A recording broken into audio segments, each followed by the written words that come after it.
দেখো বন্ধুরা, আমাদের দেশের বাড়ির এই যে গাছের লেবু, বাতাবি লেবু দেখতেই পাচ্ছ, এরকম ছোট ছোট হয়েছে। তো আমাদের জন্যই শেষমেশ ছিল, এখনও কয়েকটা আছে। তো জানি না কেমন হবে, তো কাটবো, আমরা কেটে দেখবো যে কেমন হবে।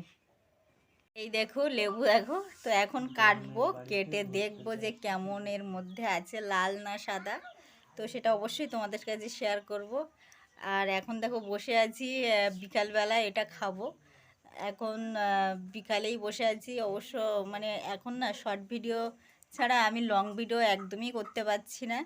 তো আমাকে তোমরা যারা যারা আমার ব্লগগুলো দেখতে থাকো, তো তাদের জন্যে আমি বলছি যে প্লিজ কয়েকদিন একটু অপেক্ষা করো আমার জন্যে, কারণ আমি সত্যিই দিতে পারছি না। আর এই কাগজপত্রের জন্যে না ভীষণভাবে ছোটাছুটি করছি আমরা, কারণ কিছু কাগজপত্রের কাজ হচ্ছে এখন, আর তার জন্যেই আমরা এই গ্রামের বাড়িতে এসেছি।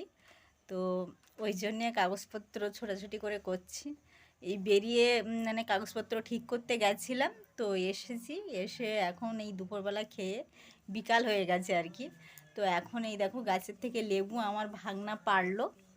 তো এই লেবুটা এখন কাটবো, কেটে তোমাদের কাছে অবশ্যই শেয়ার করব কেমন হয়েছে, তোমরাও দেখতে পাবে। তো চলো দেখতে থাকো।